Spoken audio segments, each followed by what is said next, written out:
อันความกรุณาปราณีจะมีใครบังคับก็หาไม่หลั่งมาเองเหมือนฝนอันชื่นใจจากฟากฟ้าสุลาลัยสู่แดนดิน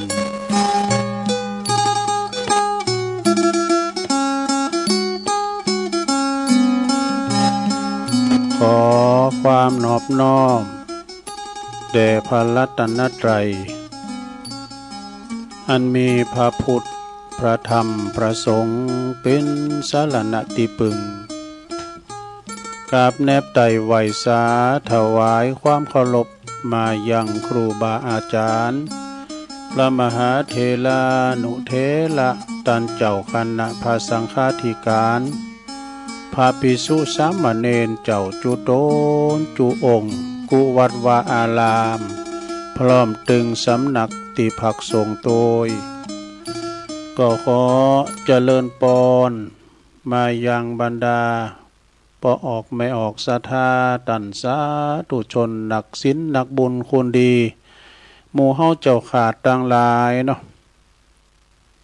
บ่ว่าจะเป็นปอลงแม่ลงปอลุงแม่ป่าตั้งปีป่าหน้าเอาอาศรัทธาตีนจ้องห้องวัดเนาะเฒ่าแก่หนุ่มกำใจยิงต่างหลาย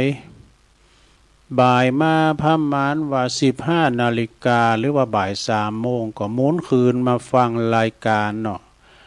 รายการนี้เปิ้นก็ตั้งชื่อว่าสาลธรรมยามแลงยามบ่ายซึ่งถ้าเป็นวันจันทร์และก็ถึงพระละนาทีของตนตัวแห่งอาตมาภาพเก่ากระผมตุลุงนันชัยวัดนาคเสโนแห่งวัดพระธาตุดอยน้อยตำบลดอยหล่ออำเภอดอยหล่อจังหวัดเชียงใหม่ก็จะได้นำรายการมาพบมาปะกันเนาะในวันแรกวันแรกก็คือวันจันทร์เพราะว่ารายการนี้จะมีเฉพาะวันจันทร์ถึงวันศุกร์เนี่ยจะมีครูบาอาจารย์สลับซับเปลี่ยนกันไปเป็นวันเนี่ยนะวันเสาร์วันติดนี่ก็บ่มีจะมีก็ตอน6 โมงถึง2 ทุ่มบุญนะเวลามาอีกก็จะเป็นรายการอื่นกันต่อไปเนี่ยเนาะศรัทธาญาติโยมทั้งหลายแบ่งปันหน้าที่การพังรายการเปิดแปลงไว้หรอพังรายการนี่ท่านผอ.ท่านผู้อำนวยการแต่ละตีแต่ละคืนนี่เปิดก็จะนำหมดเสียงของครูบาอาจารย์ที่เปิดมาออกรายการเนี่ยไปสู่วิทยุของเปิดเนาะก็จะมีดังต่อไปนี้เนอะรายการตั้งสถานีวิทยุในเครือข่ายที่เปิดรับสัญญาณรายการถ้ามาส่งเวลาตั้งแต่15 นาฬิกาถึง17 นาฬิกาคือบ่าย3 โมงถึง5 โมงก็ดังต่อไปนี้ขอบคุณสถานีวิทยุคณะสงฆ์เนอะอำเภอฝางบุจังหวัดเชียงใหม่ FM 100.25 เมกะเฮิรตซ์เนอะพี่น้องฟังไม่อายใส่ประการก็ฟังกันหมากโป่งหลงหลายขอบคุณสถานีวิทยุคืนพระพุทธศาสนาการศึกษาและวัฒนธรรมวัดไฟหินเนอะ FM 104.50 เมกะเฮิรตซ์นะอันนี้ก็ฟังกันครอบคลุมกันหมดในเมืองขอบคุณสถานีวิทยุมนต์เสียงธรรมวัดบุผารามอำเภอแม่แจ่มเนอ FM 106.25 เมกะเฮิรตซ์เนอพี่น้องแม่แจ่มก็ฟังกันหลายขอบคุณสถานีวิทยุวิทยาลัยสงฆ์นครลำปางวัดบุญญาวาสวิหารเนอ FM 106.50 เมกะเฮิรตซ์เนอพี่น้องตังเมืองเขลางนครก็ฟังกันหลายและก็สถานีวิทยุวัดหนองกายด้วยเนอะตังแม่แตงบุญนะพี่น้องอำเภอแม่แตงก็ฟังกันได้อยู่เนาะตังแม่แตงก็โทรมาสักเตือนี่ ตังบ้านครูโอนเขานะปอครูโอนเขาบุญนะเนาะตังแม่แตงแม่ริมก็ฟังกันได้ศรัทธาญาติโยมทั้งหลายอันนี้ก็เป็นเจ้าของคืนสถานีแต่ละคืนเนอะที่เปิ้นมีน้ำจิตน้ำใจงดงามนำเอารายการครูบาอาจารย์แต่ละตุนแต่ละองค์นี่ไปออกสถานีของเปิ้น แล้วก็แผ่พายกระจายเสียงไปให้ตันผู้ฟังกันอยู่ตั้งบ้านอีปออีเมเขาอยู่ตั้งบ้านตั้งจองก็ฟังกันไปบางพองก่อนนอนฟังทุกอิริยาบถสี่นางนอนยืนเดินหรือว่าไปเยการบาดลอบตอบแทบหรือว่าติววิทยุเข้าไปตั้งในโซนในไห้ก่อนเป็นยังเอาตุลุงไปปิ้นกูเลยนะ เอาปิ้นกูแก่งอมแก่เงากันไปศรัทธาญาติโยมทั้งหลายประเดี๋ยวนี้ก็สถานการณ์ตั้งอำเภอดอยหล่อเนี่ยขึ้นฟ้าขึ้นฝนเนอะศรัทธาฟ้าห้องเป็นกำน่ะฟ้าห้องตำบลตั้งแปรดอยอินทนนท์ว่าเนอะมันจะมาถึงเฮาได้ไปว่าระวังเด้อพายุจะเข้าเช้าถึงเช้าสองนะโอ้วันนี้ก็เช้าสองแล้วนี่เนาะวันนี้ก็เป็นวันศีลโดยวันเดือน12ดับวันนี้นะเดือน12ดับก็หมายความว่าเตียงคืนวันนี้เด้อจะโยงพยาบาลจะปิดประตูหมอนาหกแล้ว เปิ้นจะไล่ปิดแล้วไอ้น่ะแต่บางพองเปิ้นตานแล้วก็เปิ้นตานแล้วก็เปิ้นก็ได้ไปเสวยสุขเลยนะเนาะการหอมได้ตานโต๊ะข้างก็ตานคือหมายความว่าตานได้ตลอดเด้อแต่ว่าเดือน12เนี่ยในธรรมเปตพลีเนี่ยมันเข้มข้นขึ้นมาอีกอ่ะเนาะตานได้ตลอดเวลามันหมดเดือน12ว่าแล้วมันได้ตานน่ะตู้เฮ้ยเปิ้นปิกไปหมดแล้วนี้ก็กันตานตุลุงก็บ่ได้ฉันเขา ก็หมายความว่าตานบ่เด้อนะสดายาจนตลอดปีอ่ะเนาะฉะนั้นญาติโยม มาปะกันวันนี้ก็ตรงกับวันจันทร์ที่22เนอะของเดือนกันยายนพุทธศักราช2568มานี่เนอะวันนี้เป็นวันพระวันศีลเดือน12ดับวันนี้แล้วนะก็เหลือทั้ง2ศีลเนอะศรัทธาเข้าวัดสานี่แหละถ้าออกกับปุ่นวันที่7เนาะวันที่7นี่เป็นวันออกวัดสาเนอะศรัทธาเพิ่นจะต้านผ่าจำนำวัดสากันกาออกวัดสาแล้วก็จะถึงเทศกาลตาลองค์กฐินตอดกฐินกันได้เหมาะอีนะเดินยีปีเดินยีปิงแถมน่ะลอยกระทงน่ะมันประเพณีเฮาเนี่ยก็ไปตามกาลเวลาเนาะถึงเดือนยีปิงก็เฮาก็มีการฟังนำฟังธรรมเนี่ยกะนะ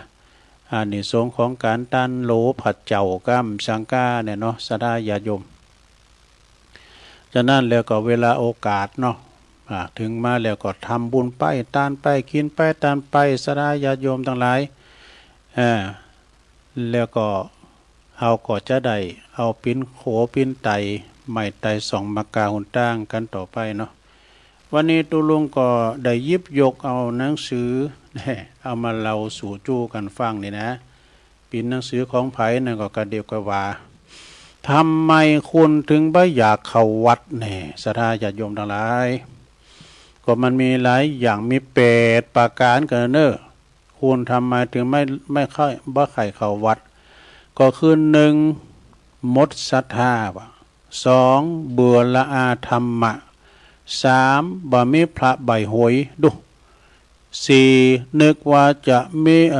บ่มีตังโลยเพราะทำบุญโอ้ทำบ่ได้บ่มันบ่โลยบ่นี่นะ5หมดแหล่งหาทุนเพราะยืมเงินตูเจ้าบ่ได้ยืมเงินวัดบ่ได้6ยืมได้แล้วคืนส่งคืนได้เหมาะอย่าง7นั่งนอนยืนเดินบัสโดกไปแล้วโกกะนะโมไปแล้วลูกก็โอยนางก็โอยไปแล้วนะแล้วก็ข้อสุดท้ายข้อ8มีพักโพกปินอันธพาลดูมี8อย่างกันเนอะสาเหตุที่คุณเข้าวัดนี่นะศรัทธามันจะมีปิ้นขอไปตุลุงจะอธิบายปิ้นขอเนาะศรัทธาเนาะ ข้อที่1มันหมดศรัทธาแปลว่าความเจอหรอมันหมายความว่าเนี่ยมันมี 3-4 ข้อ1เจอในการทำบุญเรียกว่ากรรมศรัทธานี่ทำบุญต้องได้บุญนะเปิ้นว่าศรัทธาแปลว่าความเชื่อเจอในบุญกุศลของเขาข้อที่1แปลว่าเชื่อในการกระทำเรียกว่ากรรมศรัทธา2เจอผลของการกระทำเรียกว่าม วิปากศรัทธาวิปากศรัทธาเนี่ยสามเจอเพราะตรัสรู้ของพระพุทธเจ้าเรียกว่าตถาคตตถาคตตถาคตโพธิสัตถาเนาะเนี่ยซึ่งก็บางคนนี่ก็ยังบ่เข้าใจในการกระทำผลของการกระทำบางอย่างก็หือผลจ้าบางอย่างก็หือผลเร็วต่างกันสาเหตุที่มันที่กล่าวอันนี้ก็จึงเป็นเหตุนะเป็นเหตุที่คุณบ่ไข่เขาวัดนะประการหนึ่งบริษัทสี่มีภิกษุภิกษุณีอุบาสกอุบาสิกาแล้วก็อันประพฤติปฏิบัติบ่เป็นตีหน้าเลื่อมใสเนี่ยอันนี้ก็ไปอย่างนะซะนะเนาะ บางคนนี่ก็เปิ้นทำบ่ดีบ่รักกันตั้งปุ่นตั้งไตตั้งใดแล้วก็ตีโลมเมาโลมเนี่ยก็ใจกันนะซะนะเด้อนะปลาตัวเดียวมันจะเน่าถึงสายนะก็จะไปตีโลมเนาะอันนี้ก็คือมดศรัทธาเด้อศรัทธาญาโยมนะจะไปมดศรัทธาเด้อปึงปาอาศัยกันตั้งวัดก็ปึงตั้งบาทตั้งบ้านก็ปึงตั้งวัดปึงปาอาศัยซึ่งกันและกันไปนะตุภาก็เป็นลูกของเจ้าบ้านนะเวลาเปิดมาปิ้นตุปิ้นผาเดิดกับตุกับผาด่าตุด่าพระเวลามรณะก็ตุพระนั่นก็จูงเข้าไปหิวอันตื่นผู้น้ำเจ็บบ่เนาเนาะต่อไปข้อที่สองนะสตาเบอร์ละอาธรรมะเนี่ยเฮ้ยตูเจ้าตุนได้มาอู่ก็กำอันเดียวก็ได้น่ะด้วยเนี่ยคุณว่าใดคุณไหวเสียงนี่ มันว่าไปปุ่นกำเก่าแล้วเนาะนะกำโฟแป้งกินเดี๋ยวไปว่าอันเด้อสตาเด้อมันมีในธรรมดูเนาะเบอร์ละอาธรรมะเนี่ยบางพองก็ปนบรรยายธรรมะเนาะณโอกาสบัดนี้อาตมาภาพจะได้แสดงธรรมไว้นะ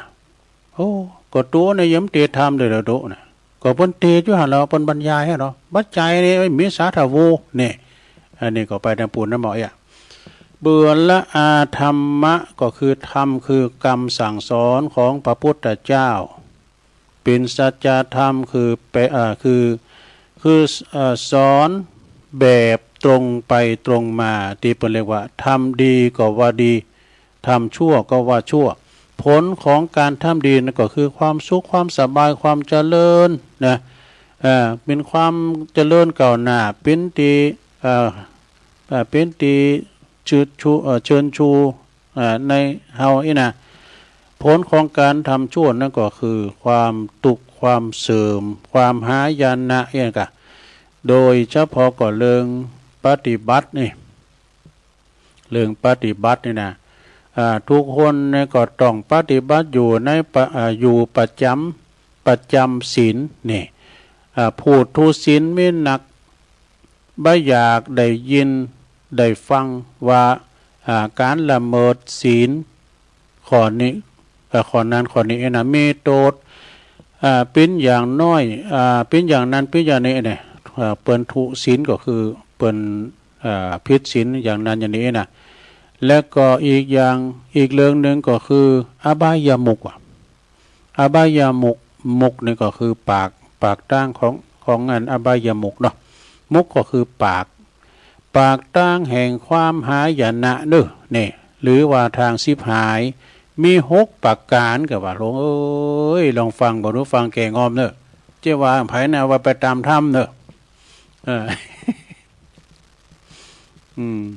ข้อที่หนึ่ง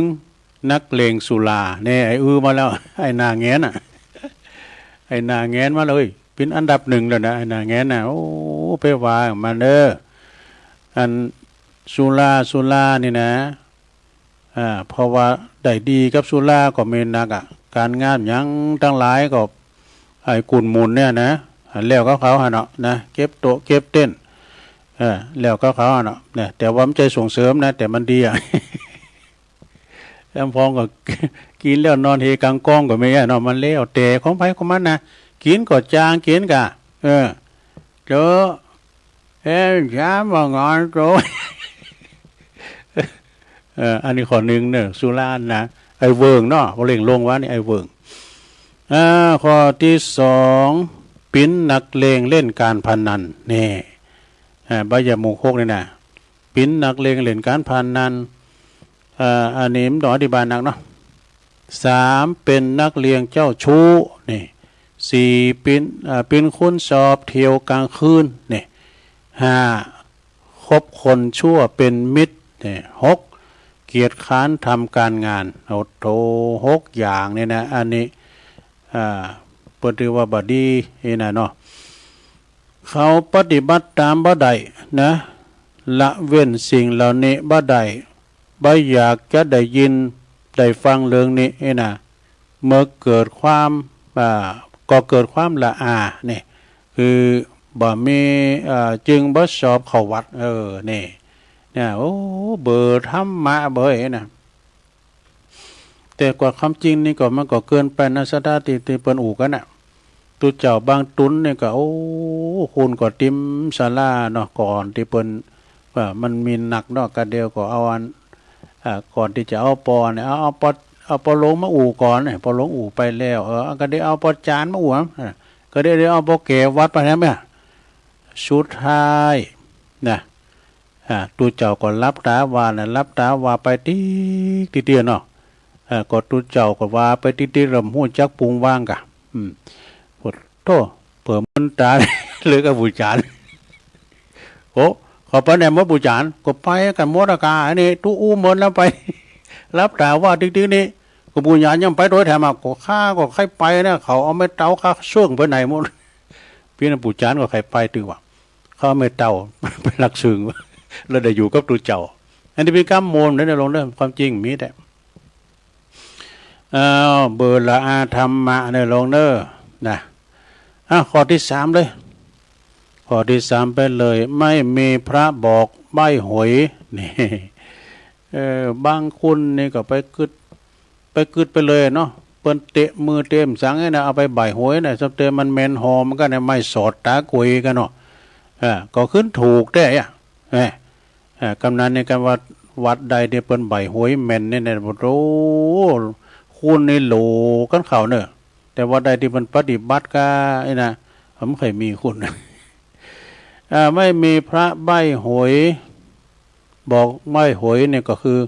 ทุกคนต้องการความร่ำรวยมีเงินมีทองเหมือนกันทั้งนั้นอยากความอยากเป็นเหตุให้เกิดตัณหาเนอะตัณหาคือความทะยานอยากนะปัสสามาติจะหาความปัสสามาติจะหาความพยายามเนี่ยพยายามออกจากกองทุกข์นี่ได้นี่บางคนก็แต่งแต่เนอแต่งแต่เนอแต่งแต่นี่ก็มันบ้าได้เนี่ยได้ให้ตื่นเนี่ยปวดโอ้สู่เนี่ยปวดโอ้ของเงินเก่าขึ้นมาน่ะนี่เงินเก่าตัวนั่นเนาะการมันถูกกันจะมันเป็นจ้างหายจ้างตัวงดหนาวแท้ไหมนะโอ้สุมาเด้ออย่าวางไปเด้อมีทางไหนที่จะได้ซึ่งเงินทองจึงมีการเสี่ยงเนี่ยลิ่นการผ่านนันลิ่นการผ่านนันหวยบ่ว่าหวยลัดหวยไต่ดินบางคนนั้นก็ไปแสวงหากับพระนะครับตุเจ้าเนี่ยนะนึกว่าจะมียานหูติบใช่ป่ะตาติบก็เป็นนางเปิ้นใบหวยใดเนาะนางต่างในใบหวยใดก็นะวัดไหนพระธรรมโตปินผู้บอกใบหวยใบหวยนะผู้นั้นเนี่ยก็จะนิยมเข้าวัดนั้นนะหากว่าวัดใดบ่มีบอกหวยใบหวยแล้วก็จะมีคนเข้าวัดน้อยจะบ่มีคนเข้าวัดปัจจุบันนี่ก็เป็นอย่างนี้เสียมากเป็นส่วนมากว่าดูเนี่ยอย่าซะละบางคนนะก็บ้าคือนะซะละตุลุงไปหันอยู่นะมันจะเขียนเป็นใครครับเบอร์เขียนจากเลข0ถึงเลข1นะ1ถึง10ไว้เด้อแล้วก็ปันแล้วก็ไปใส่ไว้ในหูไอ้บึ่งอูจักหูไอ้บึ่งเอาไปใส่ในหูไอ้บึ่งแล้วพวกเจ้าเขาไปพอนี่บรรณกราบอะไรการมากราบมาเนาะอันนี้เลี้ยงนั่นดูนี่เลี้ยงนั่น2ตัวก็มอมแจใส่นี่เนี่ยแล้ว จะได้กันมันหอมกว่าว่านั่นก็ถูกเนี่ยมันก็โลก็โลกันนะเอาละสุมาเด้อว่านั่นก็ต่อไปข้อที่สี่ข้อที่สี่เนี่ยนึกว่าบ่มีต่างรวยเพราะการทำบุญนี่บุญเป็นธรรมชาติบริสุทธิ์สะอาดเด้อบุญนี่เป็นธรรมชาติเกิดความสุขบุญเป็นธรรมชาติก่อให้เกิดความอิ่มเอิบใจบุญเป็นธรรมชาติคัดเกลาซึ่งกองกิเลสนี่บุญนี่นะแล้วก็บุญนี่บ่เป็นที่มาของความร่ำรวยเนอะบุญไม่เป็นที่มาของความร่ำรวยในด้านวัตถุตามตีคุณเข้าใจกันนะบุญเป็นเรื่องของจิตใจบุญเด้อเป็นเรื่องของจิตใจเป็นเหตุเหินละเสียซึ่งความโลภความโกรธความหลงนี่แล้วก็ผู้ที่เข้าใจว่าทำบุญเป็นตนว่าหืดตานหักษาศีลเจริญเมตตาภาวนาเนี่ยนะต่างความปรารถนาอยากได้วัตถุขอเหล็กขอหอยกาขอโน่นขอนี่พองไก่น่ะหากบ่ได้ตั้งใจคิดแล้วก็นึกว่าบ่มีทางรวยในทางนี้บ่ก็เลยล่มเลิกมาเข้าวัดดูทางนี้มันจะทางรวยเฮานี่เนี่ยเฮาเข้าวัดมานี่เฮายิ้มถูกหวยสักเถอะน่ะก็มันจะไปรายเดียวกันนี่เนาะอันนี้เป็นข้อที่สี่เนาะ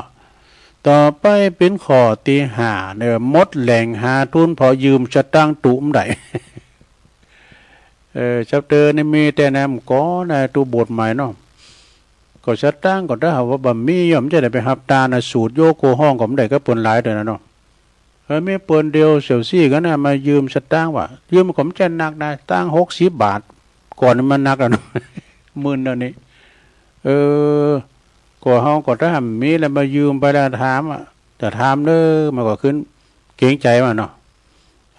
ก็ไปหันเฮาก็เต็กแข้งเต็กขาว่าก็ได้นะมีนะมันมีแต่นะลืมนะก็เลยลืมไม่เลยลืมได้ตำเดียวเนาะจะมันอนุญาตได้หมดแหล่งหาทุนเพราะยืมเงินไม่ได้เนี่ยยืมเงินวัดไม่ได้นะบางคนเขาวัดว่าเข้าใจว่าวัดนี่พระหรือวัดตุเจ้านี่คงจะไม่เงินหนักเงินหลายไผหมู่กับไผแล้วเนอะแต่บางตุนเนี่ยไปก่อตกแหล่งที่ดีเนาะปฏิรูปประเทศ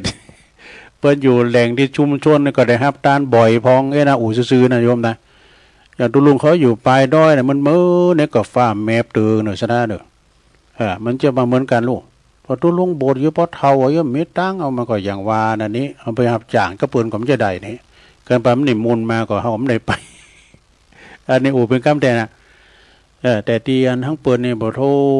ซ่อน2ซ่อน3เนี่ยเนาะโลจิกุ่งกันเนี่ยวันตอนเจ้าไปวัดไปงานหนึ่งตอนบ่ายไปงานหนึ่งไอ้หลวงมันมีนะซะได้เนาะแต่ของตุลุงเขาเนี่ยมันหมู่บ้านมันน้อยแล้วก็ตูพาเมนหนักมันมี6 ตุนกันเนี่ยดูแต่ได้ปันคิวกันไปถึงไหนบางคนเข้าใจว่าพระคงมีเงินมีทองมากมายว่า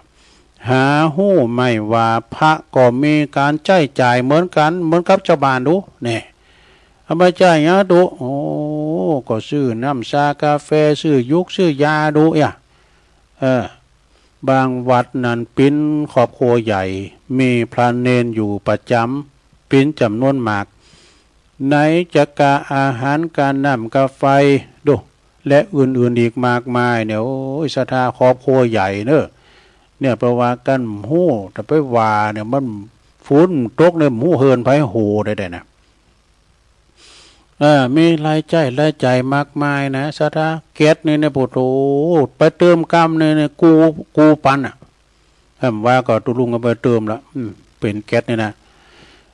บางคนเขาวัดหวังว่าจะยืมเงินตัวเจ้าบ่เหือโหเลยโกรธว่ะโกรธถือว่าปิ้นตีปึงบ่ได้ก็เลยบ่เข้าวัดแหน่นะตัวลุงก็อยู่ว่าคัดสนจากหน้ากล่อมถึงหลังขอมาปึงบุญตุสักน้อยเด้อขอยืมสตางค์สัก500นะ โอ้ปนานก็สุมามันจะปนานปนลบหลูนานนะมันก็โอ้ลุงเอ้ยกดตู้กลมมีเนี่ยมันได้ไปหับตาว่าได้ไปหับตานั่นได้กำแล้วเดี๋ยวน่ะบ่มีนะก็วันนั้นหันไปปุ่นกรรมใจกะไปไหนกว่าหันเปิ้นอารมณ์มันต่างแป๊บใจโอ้อันนั้นไปโฮงยาอย่าหมอนัดเขาก็แก่ไปก่อนเนาะก็โกเลยบ่เข้าวัดน้ำได้ยืมเงินก็เลยบ่ได้เข้าวัดเนี่ยข้อที่6เนี่ยลงเด้อโทษหลายอยู่เนาะ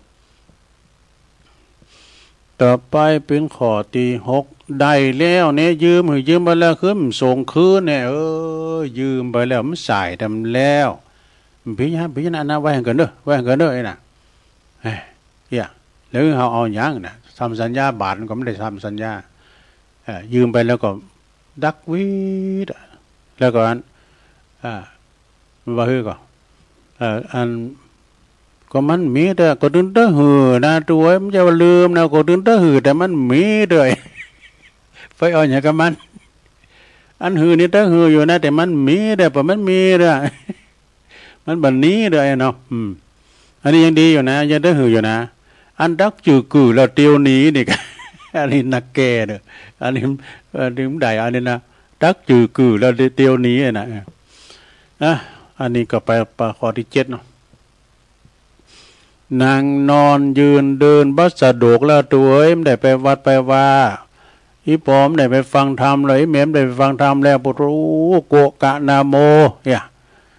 ก็มันเป็นธรรมดาของสังขารเนาะว่าเปิ้นว่าตัวนะมันจะว่าตูเขาอยู่วัดแล้วมันเจ็บนะก็เจ็บเหมือนกันนั่นเนาะนะลุกอยากนางอยากเหมือนกันน่ะนะประวัติสังขารเป็นที่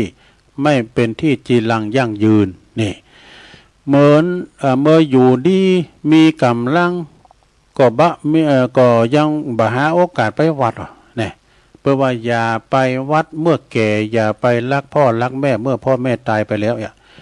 พอสังขารยำเยแล้วเอาละเข้าวัดละนะหาตั้งไปวัดไปว่าน่ะเนาะนางนอนยืนเดินก็บัสสะดกลูกหลานบ้าหือไปแล้วโกไปตกไปตาวไปตกไปตาวไปเนี่ยว่าได้ปอแล้วใครฟังธรรมเนี่ยจะไปนิมนต์ตูมาเทศน์เนี่ยบัสสะดกบัสสบายจึงเกิดว่าหมดบางคนก็ถึงหมดโอกาสเลยบ่ได้เข้าวัดนี่สาระต่อไปข้อสุดท้ายข้อที่8เน้อสาระเน้อคืนมีผักโพกปิ่นอันธพาลนะหมอดูนี่ มีผักโพกปิ่นอันธพาลนะเป็นจะได้อันธพาลเป็นคุณบดีเน้อสาระเน้อเป็นคุณพาลนี่นะบ่มีศีลบ่มีธรรมประจำใจการคบกับคุณพาลนี่เป็นเหตุบ่ได้สร้างความดีเด้อดังกรรมที่กล่าวไว้ว่าคุณพาลเป็นคุณที่บ่มีระเบียบบ่มีวินัยคุณพาลบ่สอบความจริงคือธรรมคุณพาลบ่สอบธรรมดีการมีคุณพาลเป็นผักโพกนี่เป็นคุณพาลตีก็จะมีโอกาสเข้าวัดเลยแน่จบลงไปสะดาขอคิดดีๆเนี่ยจะไปว่าเมื่อเจ้าทำนะสักวันไหนเอาไปว่าเมื่อเจ้าเป็นหนังสือหลักธรรมปฏิบัติถูกต้องของท่านพระครูพิทักษ์ธรรมากรตุลุงสวัสดิ์บำรุงแจ่มปุตโตปนอยู่ปุ่นปนเป็นเจ้าคณะตำบลมะเขือแจ้เขต1ผู้จัดการโรงเรียนโสพลวิทยาเนี่ยตุลุงวัดนี่นะเปิ้นเป็นนักเทศน์นะสัทธาญาโยมเปิ้นเข้ากรรมที่ไหนก็ในเปิ้นก็จะไปเทศนำเทศธรรมสัทธาได้ฟังเข้ากรรมก็เนี่ยเปิ้นไปเทศฟรีว่าซะนะเปิ้นเอากาฝักหมุนนะไปเล่งพาน้อยว่าเปิ้นอยู่ปุ่นบ้านแจมเปิ้นซะนะเนาะสัทธาญาโยมก็ฟังกันไปตอนนี้ไปตุลุงจะเอาข้อคิดเนาะข้อคิดทำกรรมในประจำข้อคิดประจำสร้างหัวลองฟังมี10ข้อเหมือนกันนะสัทธาลองฟังพอเนาะก็เมื่อค่ำยามคืนก็มีประทีปส่องในการเดินต่างเพื่อความสว่างไสวแต่ว่า ธรรมะในสองตั้งชีวิตทั้งกลางวันทั้งกลางคืนเนอะเรามีธรรมะสองน้ำต่างดำเนินชีวิตนะก็จะมีความการกุงลุงเลิงเจริญไปตั้งหน้านะบ่ได้ไปเบียดเบียนสัตตลิสารอย่างไงนะเปิ้นก็บอกไว้ข้อที่หนึ่งเนาะเปิ้นก็บอกฮือกุลฮู้กุลนะกุลยังก็มีกุลหมดลงเลยกุลเข่ากุลน้ำกุลแดดกุลลมกุลไฟนะเวลาเขาจะหู้กุลของแดดก็ต่อว่าฝนมันตกกามันหันตะวันกามันย่ำแดดหายนะตึงหาแสงแดดเขาจะหู้กุลแดดก็เมื่อเมฆฝ่ามาบังตะวันเนี่ยเขาจะหู้กุลน้ำฝนก็ตอนที่ว่าฝนย่ำตกวันยาเพราะเหวไว้นะก็ไม่ก็ตอกก็เพราะเหวเพราะแห้งมันยังมาแรงแล้วเลือกกองหาฝุ่นเนี่ยจะใครตึงหาฝุ่นเนี่ยมันมีกุลหมดเนาะเวลาฝุ่นตกมาลำเลือไปเนี่ยสัมพองเนี่ยมันตกหนักเนาะนะคือแล้วก็ตกเนาะก็มันตกอย่างลำเลือฝุ่นเนี่ยไอ้น่ะแต่ก็เดือดฝุ่นแจงฝุ่น มันจะมีไปพร้อมเหมือนกันเนื้อสตาแจงฝ้าแจงฝนแจงลมแจงอากาศนี่นะว่ามันดีแจงว่ามันมีกุลหมดเขามีกุลน้ำมีกุลแดดมีกุลลมมีกุลไฟมีกุลปางสุดท้ายนี่รองเท้าแคบของเขานี่มีกุลนะรองรับสรีระลางของเขาเนี่ยลุงฝ่าเท้าฝ่าบาทฝ่าตีนลองกับล้อมเลยซุปแคบกับลงรถเตียวไปเราแยงแยะนะโคน้ำปักเนาะข้อที่หนึ่งประกอบว่าขอบคุณเข่าทุกเม็ดน้ำทุกหยดอาหารทุกจานอย่างจริงใจเข่านี่คุณทำก่อนเพราะว่าเข่าปิ้งเจ้าดูซะนะเข่าปิ้งเจ้านะคุณก่อนนี่ละอ่อนลูกหลานมายำเข่าก็ไม่ได้ขามเข่าก็เพิ่นว่าเข่าปิ้งเจ้าการมาขามเข่ายำเข่าแนวคนถานเนี่ยก็ดันมือแปนก็ฝ่ามือแปนใสแล้ว หูกุนเข่านี่เป็นยาติบดุการทำได้กินเข่าจะปิ้นปินะโลเนอะมันเป็นปิเข่านะใจเสียนนี่การได้กินในกำเป็นยาติบเนอะหายอยากนะมันหิวโหยนี่ชื่อยังก็ตามเลยเนาะเขากินยังก็ตามได้มันถึงเหมือนเข่าตกต้องก็เป็นยาติบเนอะสทาแล้วอันบาเดียวบอกบาเดียวนี่ไม่พายเยหายเย็นหากันนะสทาเปิ่นทุมตีทุมน้องคลองบึงทุมกลางตุงกลางหน้าแปลงสวนแปลงไห้หรือว่าไปแปลงบ้านจัดสรรแต่ก่อนเขาไปในสุดลงหูลงตาเนาะเดี๋ยวนี้เป็นบ้านเป็นจ้องบ้านที่ติมคุณมันลายมากเนาะเนาะไปกว้านซื้อก็เอาแปลงหอแปลงเฮินกันไปเองกะนะเมื่อก่อนปลูกข้าวปลูกหน้ามันต้องไปไถหน้าก้านี่ไถหน้าแล้วก็เติกหน้าก้าวหน้ากว่าจะมาปิ้นเม็ดเข่าเนี่ยมันจะให้ได้เอาตะกาเนี่ยเอาตะกาแล้วก็เอามาปลูกปิ้นเข่าปิ้นเม็ดกว่าจะมาปิ้นเม็ดเข่าเนี่ยร่มแจ่มแฮมดีนะเข่าเนี่ยหูกุนเข่ากุนน้ำกุนลมกุนไฟอย่างจริงใจว่ะเอาข้อที่หนึ่งก็กินเวลาปัจจนาก็มีชาวปลายก็เนี่ยแกนสีกับเบี้ยเนาะข้อที่สองนี่มาตั้งสวดมนต์ทำแล้วหน่อยลงเด้อเพราะว่าอย่าสวดมนต์เพื่อขอสิ่งอย่างต่างๆนะนอกจากปัญญาและก็ความกล้าหาญนี่บทสวดมนต์ต่างๆเนี่ยประกอบมีเป็นบทนะสดานะบทที่ว่ายันตุลงในการวันละอ่อนมาขอมัดมือเนาะตุลงก็ได้ก็ยันตุนในเมตังเอาวามังกัน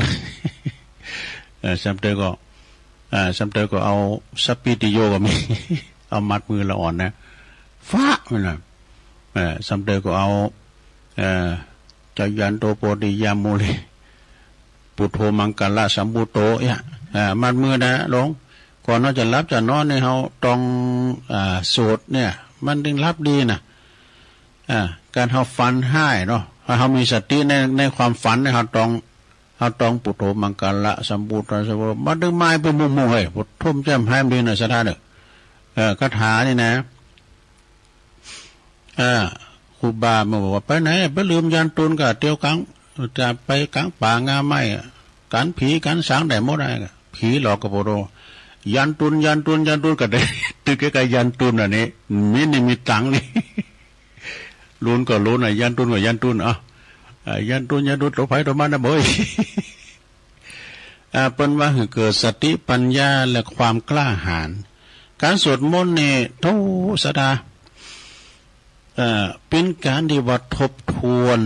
บทสวดต่างๆของบากินหุ่นเนาของบ้านเราลืมนะลงเนอะนะแล้วหลวงพ่อท่านพระครูสาธุกิจจันนันท์นี่เป็นบอกว่าถ้ามาสวดมนต์ถึงวันเนี่ยเป็นการปลุกเสกตัวเองเนี่ยปลุกเสกตัวเก่าเอาแต่ต้องสวดถึงวันโดสวดโยโกห้องถึงวันนี่นะเข้าเฝ้าพระพุทธเจ้าบทสวดต่างๆนี่เพิ่นก็มีโดบทสวดต่างๆเพิ่นก็มีบท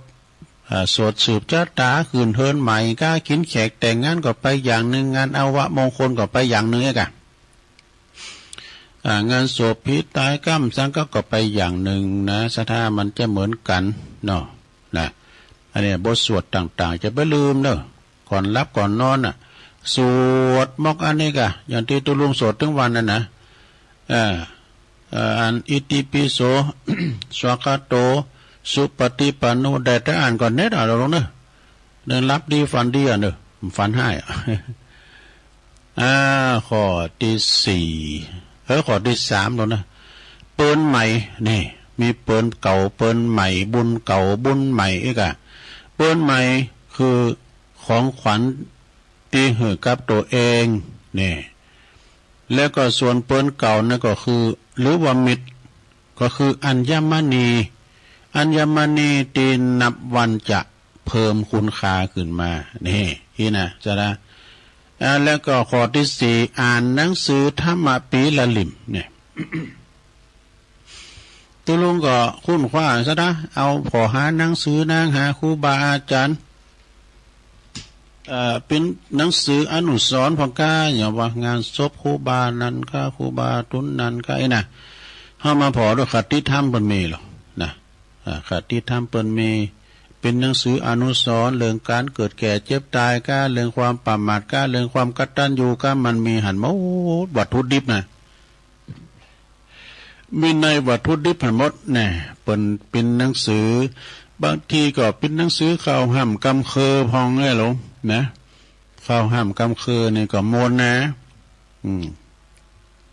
บัณฑิตนักปราชญ์ทั้งนั้นที่เป็นจดลงไปนะหนังสือธรรมะนี่ก็ปีละลิมนี่ก็อ่านไปสะดาบางทีตุลุงก็เอามาอ่านเผยแผ่สะดาได้ฟังพองไอ้เนาะอันนี้ก็คืออ่านหนังสือธรรมะปีละเล่มต่อไปข้อที่5แล้วนะเปิ่นว่าปฏิบัติต่อคนอื่นเช่นเดียวกับที่ต้องการให้ผู้อื่นปฏิบัติต่อเฮาเนี่ยอย่างเฮาง่ายๆซะนะเฮายกมือไหวเปิ้นนึงยกมือไหวตอบดูนะการเฮายกมือไหวเปิ้นนึงไหวตอบนี่เฮาทำก่อนหมายความว่าเฮายกมือไหวแม้แต่ครูบาอาจารย์เนี่ยการเฮายกมือไหวเปิ้นก็ไหวตอบเนี่ยศรัทธาอย่างเฮาปฏิบัติตัวเฮาอย่างใดตัวเปิ้นอย่างใดเปิ้นก็ปฏิบัติตัวเฮาอย่างนั้นถ้าเฮาไปเล้าขวัญเปิ้นก็จะมาเล้าขวัญเฮาเนาะเนาะตุลุงจังวาลินนะศรัทธาไปถือสาเนอะอย่างศรัทธามันเล้าขวัญตุลุงเนี่ยเป็นบาปนะการตุลุงเล้าขวัญศรัทธานี่เป็นหยัง เอาดีใส่ตัวละสุมาเนี่ยวาลินไว้แล้วนะมันก็เป็นบาปเหมือนกันนะเนาะตู้ซ้ำจะเป็นบาปเลยก็ข้อที่6พูดคำว่าขอบคุณให้หนักๆเด้อนี่นะคำว่าขอบคุณเนี่ยสุมาเตอไออันขอไปสักโคงั้นอันกาตาตายกับสุมาเนี่ยไง ลุงใจว่านี่ในอันขอบคุณเนี่ยมันแป้ห่อแป้มานมนุษย์ซะเนาะนะโอ้ยินดีเนอะหลานเนอะขอบคุณเนอะแม่ขอบคุณเนอะ ขอบคุณเนอะมันขอบคุณนี่มันกินใจมันก็นะสะท้าก็เฮาว่าเอาหยังหือปนนี่นะเอาง่ายๆนะโอ้อันนี้เฮาอีดูคุณเฒ่านี่อ้ำเด้อเปิ้นไทยอยากกินข้าวก็เอาจกหยังหือเปิ้นเนาะของกินเนี่ยเปิ้นน่ะยืนมือเอาใส่งวับขอบคุณก่อมขอบคุณโอ้ยินดีน่ะลูกหลานเนี่ยก็ไม่ว่าเนาะขอบคุณนี่มันเป็นคำตอบแทนดอกสถาโอ้ขอบคุณเนี่ยกันไม่เข้าก่อนนั้นแน่ที่ลุงก็มาหือนะโอ้ข่อยถ้าอย่าหิ้มตายบ่เลยนะเนาะคำขอบคุณเนี่ยอย่าไปลืมเด้อแล้วก็ฮักข้อที่7รักษาความลับให้เป็นแน่ความลับนะความลับก็คือความที่ว่าบอกไผเปิดว่าหานะข้อที่8ประเมินคุณค่าของการให้อภัยให้สูงนี่การให้อภัยนะสระญาโยมยังได้บันเต่าการให้อภัยเปิ้นว่าเปิ้นมาเหยียบยามน้ำใจเฮาก็ตามมาดูแควนทำลายเฮาก็ตามหยังก็ตามเลยนะแต่เฮาเอาเลิงเอาลาวหยังดูถูกดูแควนเฮาลุงตีเฮาจุบโหปูดเฮาเป่าแต่ว่าเฮาเอาเรื่องเอาเราก็คือยกโทษอภัยยกโทษเหรอนะอภัยยกโทษเหรออันนี้เป็นข้อที่8แล้วพอข้อที่9แล้วหนักเหมือนกันนำแล้วครับข้อที่9นั้นว่าฟังหืนนักแล้วก็คอยสนทนากับครูสนทนาที่ดีเนี่ยครูสนทนาที่ดีก็คือว่ามาเราสู่จูกันฟังมันจะไปเราขวัญพี่น้องชาวบ้านนี่นะเนาะข้อที่10เนี่ยเราเนี่ยยอมรับความผิดพลาดของตัวเองหากมีไผตำหนินะแล้วก็หู้แก่ใจว่ามันจริงจังข้อที่11หากลุ่มลงเนี่ยนะคือตาวจงอย่าโกกับการลุกขึ้นใหม่เนี่ยเฮาตาวเนี่ยนะโอ้เมื่อนั้นลุงไปประชุมตะบนวัดศรีโซดาเนาะตอนนั้นสามเณรไซเดชยำซีกระโดไปตัวกันลุงขึ้นได้มาในต่างสี่บุญบ่ว่าเฮางอครูบาอาจารย์ก็สุนปเตียวลุงนะตัวลุงมันเยอะน่ะ6ลุงมันเบรกบ่อยู่6ลุงบ่โทตัวเจ้าบนห้องเกิดเนื่องเป็นที่อายบนน่ะลุงมันอันนี้มันคือว่ามันเบรกอยู่มันผ่าเลิศก็ไม่ใช่นะมันคือท้อนเดี๋ยวนี้พี่ไข่โหดีอายบ่ครูบาอาจารย์เนี่ยหมดนี่เกิดเนื่องมันเป็นอย่างนี้ถึงไหนวันนี้เป็นสอบนักธรรมสนามหลวงวันแหลกนะเราเนาะนักธรรมชั้นตรีหลวงพ่อเขาเน้นเขาก็ไปสอบปุ่นป่าเน้นไปสอบปุ่นตุลุงก็เฝ้าวัดเนี่ยเมื่อเผชิญข้อที่12นะหลวงนะเมื่อเผชิญกับงานนักคิดเสมอว่าเป็นไปบ่ได้ตีมันจะล่มเหลวงานหนักไม่เคยฆ่าคนนี่นักเอาเบาสู่นะหลวงนะนักก็เอาเบาก็สู้นะถ้าว่าเฮาเลิกงานเนี่ยนะงานมันนักว่าถ่างานเบามาก่อน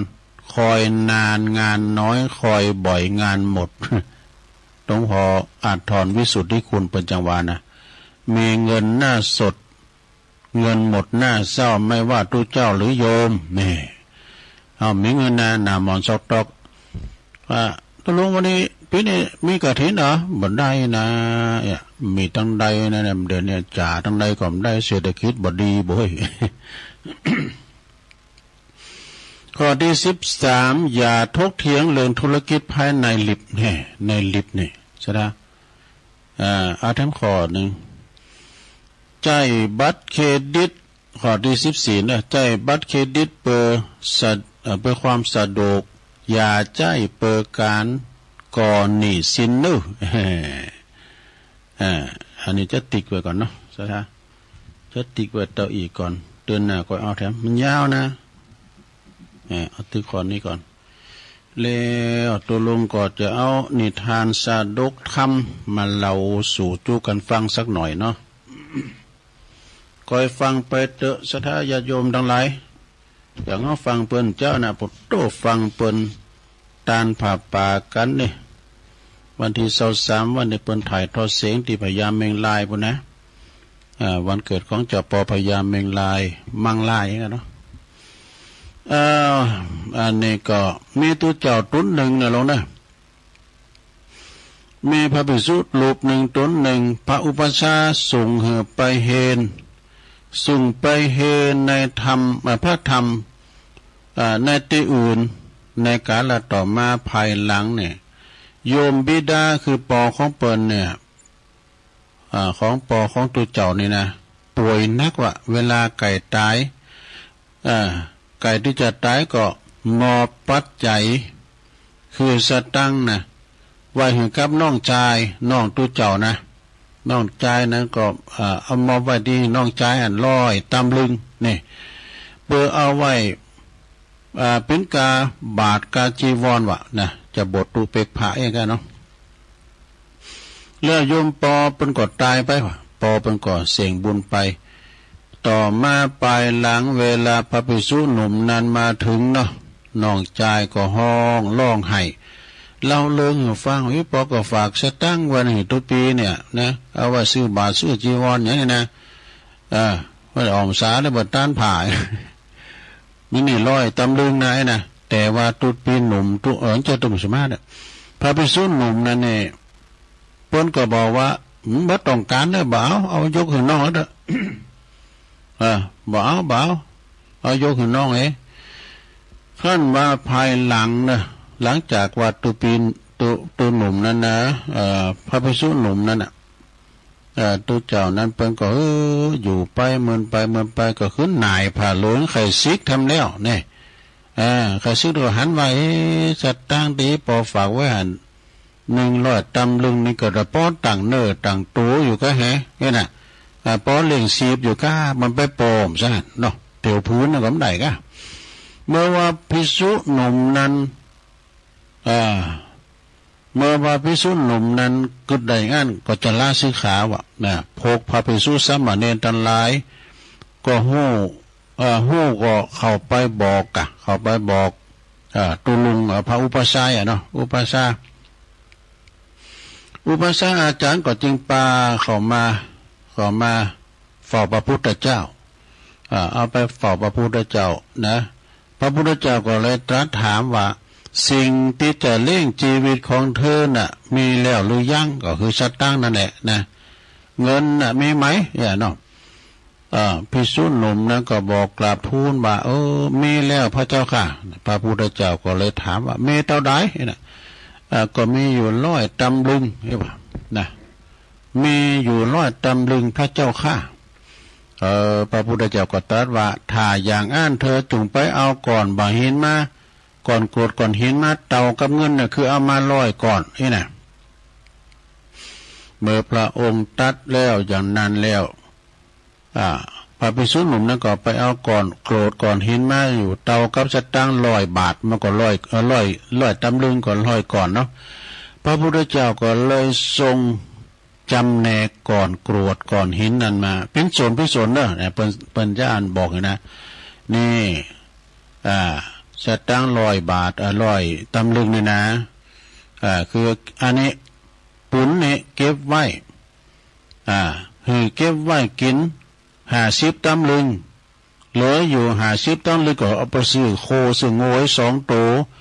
24ตำลึงแล้วก็เอาไปซื้อพันเข่าแถมแอกแถมไถแถมจอบเสียมเด็กชายชายวัดจอบคืออะไรหมาครับ เป็นดีอายได้อันจอบนี่มันคือว่าจอบไปจอบหมาคุณถามว่าเนาะแล้วนอนบ้านนอกบ้านหน้าเนาะครูตายเด็กชายชายวัดจอบคืออะไรหมาครับ มันใจลืมสักหน่อยนะอันมันคือว่าจอบหมาแต่ไปจอบหมาไม่ครบนะจอบนะแต่จับเนี่ยมันเขาเอามาว่ากันรุ่นนั้นแต่ว่านะมีจับนะ มีแต่จับนะเนี่ยจะจับนั่นละอ่อนเดี๋ยวว่าโรจับขนาดได้อ่ะมันเอากำเก่ามาวางเหมือนกันเนี่ยแล้วก็ไปซื้อพันข่าวดูซื้อแอกซื้อไถซื้อเสมซื้อจอบมีดขวานแย้มรู้ก็มาทำมากินอ่ะ งั้นมาต่างเนื้อต่างตัวอย่างละทำเศร้าสีตำลึงหรอเนี่ยโอ้เมื่อว่าจำโนนจำแนกออกไปแล้วอย่างนี้แล้วเงินเงิน100ตำลึงเนี่ยมันไปปอดินไหนหันนี่นะพระพุทธเจ้าก็จึงตรัสว่าเงินของเธอน้อยนักเน้อเธอจักทำหือตันหาบ้าใดอย่างใดนะไปปอทำมาหากินยังสัตตั้งบ่อีมันไปปอมอย่างลดเคืองเอาซื้อมได้แล้ว มันก่อนนี่น้อยซิกใหม่แล้วฮบเอาปอแม่จะซื้อรถเคืองหนูโภคบัณฑิตในอดีตนะพระพุทธเจ้าเปิดสาธยายว่าโภคบัณฑิตนักปราชญ์ในอดีตการแต่ก่อนอ้อนมานี่เปิ้นเสวยราชสมบัติเปิ้นเสวยสมบัตินะจักรพรรดินะสามารถทำฝุ่นหาเกี่ยว7ประการนะตกลงมาเต็มพื้นที่บุ่นดินตลอดถึง12อยู่ต่อดูนะแล้วก็สูงเป็นแอวไปว่าดูเกี่ยวแหวนแสนสิงนะโดยการตบมือเพียงครั้งเดียวด้วยฝนตกแล้วเป็นเกี่ยวแหวนแสนสิงที่มาว่าสมัยแต่ก่อนเนี่ยทั้งได้ขึ้นไปเสวยสมบัติพระอินทร์อยู่ตลอด16ชั่วพระอินทร์เนี่ยดู36ชั่วพระอินทร์เนี่ยดูก็ยังทำตัณหาหืดติมบ่ได้น้ำจะทำให้มันดีเนอะนะเมื่อตรัสอย่างนี้แล้วจึงทรงเล่าเลิงพระเจ้ามันทาธุราชฟังว่าฟังแล้วก็ตรัสว่าความอิ่มในกามารมณ์ทั้งหลายยอมบ่มีโดยฝุ่นหาแก้วเด้อนะกามารมณ์ทั้งหลายนี่เป็นของที่มีความสุขน้อยแต่มีทุกข์หนักนี่ความสุขน้อยแต่มีทุกข์หนักนะสระเนี่ยเพราะว่าสบายยามหนุ่มจะทุกข์ยามเฒ่าสบายมีความเพราะว่าทุกข์ยามหนุ่มนะก็คือหาทุนว่าน่ะสบายยามเฒ่าแต่ว่าสบายยามหนุ่มมาทุกข์ยามเฒ่านั่นนะแล้วก็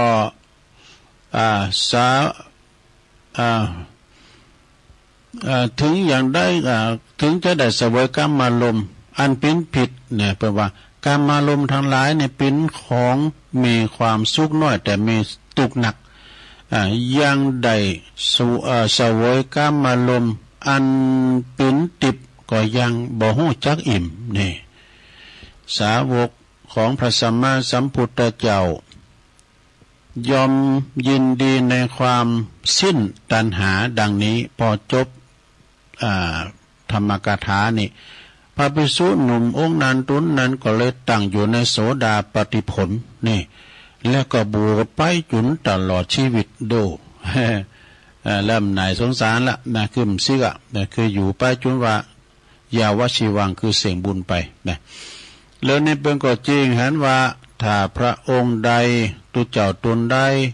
โกความตุกในคารวาสนะหรือว่าหันโตดแห่งกิเลสตัณหาพระองค์นั้นก็บ่ต้องซึกนะอยู่กับพิษดูมันสบายนะมันจะสบายอย่างตูนะมันสบายพอมาคือพอละหลวงการละอ่อนนะต้องบอกให้เน้นข้านะเน้นเห็นหนังสือแต่เป็นตุเป็นผ่านเนี่ยมันสบายจบไปจะหลายหลุนเนี่ยผ่านนูโคบายเขาก็สุดเหลืองเนี่ยนะมาต้องไปสีเขียวสีแดงสีลายเอาสุดเดียวเนี่ยสุดสากลเนี่ยสุดเหลืองสยามเนี่ยผมโหเนี่ยก็ไปต้องไปเปิงน้ำมันตึงเดินมาก็โกนให้เตอหนึ่งตึงเดินมาก็โกนให้เตอหนึ่งนะว่าต้องไปเปิงน้ำมันตันจั่วมันสบายเนี่ยมันต้องไปคือเรื่องนี้นะก็เข่าปุ๊บก็เล่งบอกกันเด่นก็นะ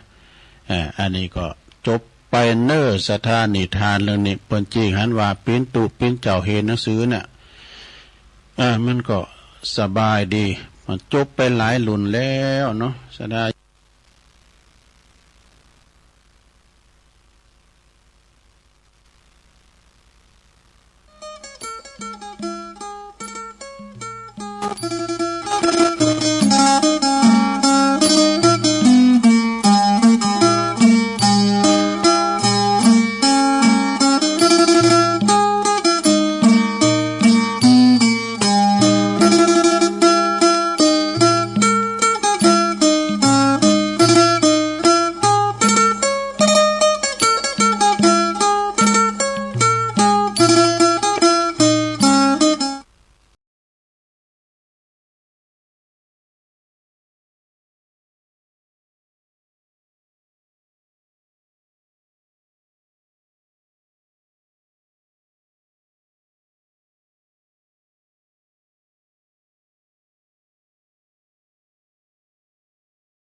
ระธาตุดอยน้อยอำเภอดอยหล่อจังหวัดเชียงใหม่ขอเชิญชวนพุทธศาสนิกชนทุกท่าน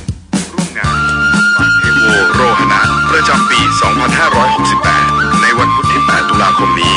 เริ่มตั้งแต่เวลา 6 นาฬิกาเป็นต้นไปณลานวัดพระธาตุดอยน้อย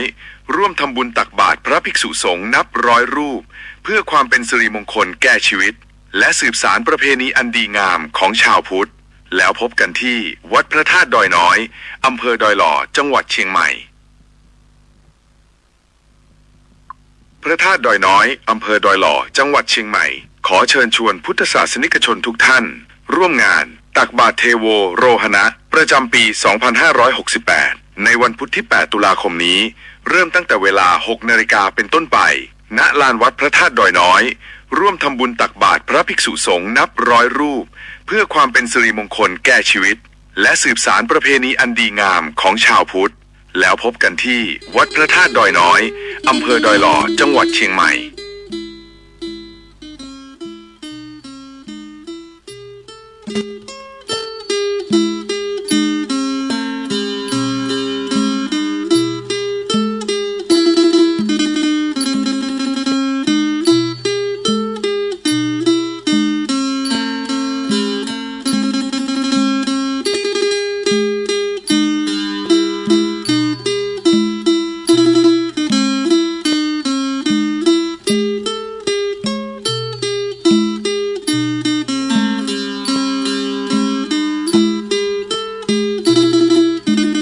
เอาแล้วศรัทธา เอาละน้อศรัทธาญาติโยมต่างหลายตุลุงก็พักเบรกพักครึ่งนะนางมึนลำไปก็เจ็บหลังเจ็บแอวเตียวไปเตียวมายืดเส้นยืดซ้ายให้หน่อยนึงนี่นะแล้วก็กินน้ำลุงคอมานั่งอู่กันต่อในชั่วโมงที่2เนาะขณะนี้ท่านทั้งหลายก็กำลังฟังรายการ รายการสารธรรมยามบ่ายย่ำแรงดำเนินรายการโดยตุลุงยองมานางอู่นางจ้าเนาะแต่พองลินพองซึ่งก็ขณะนี้เวลา 16:13 นาที4:13แล้วว่าโอ้โวยได้ อู่กันมาเนาะศรัทธาญาติโยมทั้งหลายก็ที่เปิ้นจะสอบนักธรรมในเดือนหน้าบ่เนาะศรัทธา 1-4 ตุลาบ่เด้อมันแจ่มเจ้าเนี่ยนะ 1-4 ตุลา1 2 3 4 ตุลาสอบนักธรรมชั้นตรีโตพระราชาณาจักรนะแต่ละสำนักแต่ละวัดนะเปิ้นก็จะไปสอบทำสนามหลวงกันแต่ที่วัดพระธาตุดอยหล่อนี่ก็ที่อำเภอดอยหล่อนี่ก็จะไปสอบการที่วัดพระธาตุโขงขาวนะที่โรงเรียนโขงขาววิทยาก็เนาะนักเรียนก็หน่อยไปนี่ศรัทธาเนาะฉะนั้นก็ศรัทธาพระจะไปเยี่ยมสนามสอบก็ได้เนอะแล้วก็ขอประกาศข่าวอันนี้ก็เนอะ ข่าวมรณกรรมมรณภาพเนี่ยนะก็ขอแสดงความอาลัยในการจากไปของท่านพระอธิการลุ่งโลดตุปีโลดเนอร์พัสโลเปิ้นเป็นอดีตเจ้าวัดวังดินเนอตำบลโขงเป้าอำเภอจอมทองเนี่ยเปิ้นได้ละสังขารไปแต่ว่าวันซื่นแล้วว่านี่เปิ้นทรงน้ำศพกันเนาะแต่ละคืนเนี่ยก็เปิ้นก็จะมีการบำเพ็ญกุศลศพนะมีสวดอภิธรรมมีเทศน้ำเทศธรรมเนาะไผที่เคารพนับถือที่หูจักเปิ้นก็ปากันไปห่มแสดงความอาลัยเป็นน้ำจิตน้ำใจไปแสดงความอาลัยกันเนาะไปฟังเทศฟังธรรมกันเมื่อค่ำยามคืนตุลุงนี่ก็เกยเปิ้นแต่ว่าเนี่ยว่าจะไปส่งน้ำศพก็ไม่ได้ไปสักคำก็ที่วัดวังดินเนอะตำบลโขงเป้าอำเภอจอมทองนะก็โหโคเนี่ยโหโคที่นิ่มได้นะชะลามจะไกลกันเนาะนะที่โหโคเนี่ยตัวปีโลดนี่โดนเปิ้นเดิมทีเปิ้นเป็นคุ้นบันเวงบ่เนาะก่อนนี้เปิ้นก็อยู่วัดบันเวงหั่นน่ะ แต่เปิ้นมาเป็นตุลงสมปานเจ้าวัด ปีแล้วนี่เปิ้นก็เป็นประธานในการเข้ากรรมเข้ากรรมเพื่อจะแปลงปัจจ้าใหม่นะเนาะแปลงเมนตุลุงก็ยังได้ไปเข้ากรรมเพื่อทำเหมือนเอา3 วันเอา3 คืนว่าได้ฉะนั้นก็อันนี้ก็ตั้งท่านพระอธิการจิตอนาลโยตุปีแอนี่เปิ้นอยู่วัดพระธาตุดอยหล่อในไก่กันเนี่ยเปิ้นปิ้นเปิ้นเดียวกันนี่กันเนาะแต่ตุลุงนี่หาเฒ่าแล้วบ่น่ะเปิ้นก็โทรมาบอกแต่ว่าก็ไม่ได้ไปเสียกรรมเนาะศรัทธาเอาละเนาะศรัทธาญาติโยมทั้งหลายเนี่ยนะจติจัลลาพยาธิมรณะการเกิดแก่เจ็บตายนี่มันก็เป็นธรรมดาพระเจ้าลงป่นไปก็ถึงบ้าใดเพราะว่าจะเป็นพระสงฆ์องค์สังฆเจ้าก็ดีแม้แต่พระพุทธเจ้าก็ยังเข้าสู่นิพพานนะศรัทธาเนาะก็ฉะนั้นก็ฝากฟังไว้ต่อไปนี่จะเอาอานิสงส์ของการเอาอันนี้ก่อนเนาะนิทานเรื่องนันทิยะมานพมาเล่าสู่จู้กันฟังกันเนอะนันทิยมานพนี่เป็นจะใดก็ลองฟังก็จะยาวสักน้อยเนาะสดานันทิยมานพเป็นสร้างศาลาวะก็ในกาลคราวครั้งหนึ่งนั้นก็ยังมีบุรุษผู้หนึ่งเนอะมีชื่อว่านันทิยมานพมีศรัทธาอันแรงกล้าเนาะได้สร้างศาลาหลังหนึ่งน่ะขุดกับนาขุดน้ำบ่อก่อศาลาไอ้กันเนาะสร้างถาวรวัตถุสร้างศาลาไว้หลังหนึ่งแล้วก็ได้ถวายแก่พระสงฆ์อันมีองค์พระพุทธเจ้าเป็นประธานเนอะ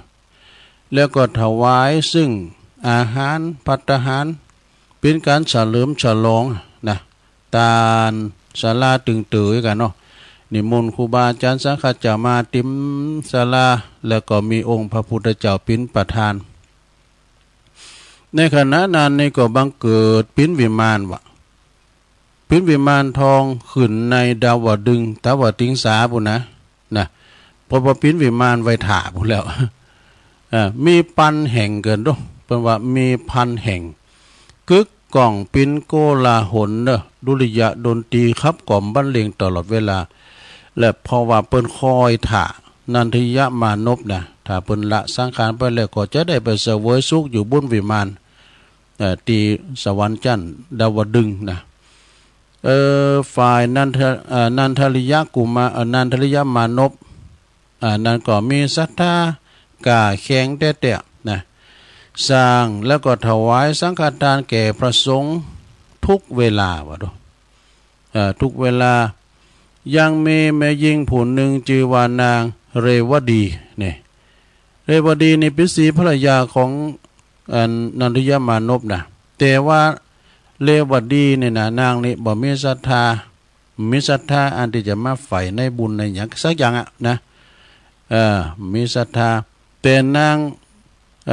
มารดาเนี่ยมารดาก็คือแม่เนาะนำมาหือปิ้นภรรยานะนำเอานางเนี่ยนะนางเลวดีเนี่ยมาปิ้นภรรยาของนันทิยมานพนางก็ทำทีป่าหลบ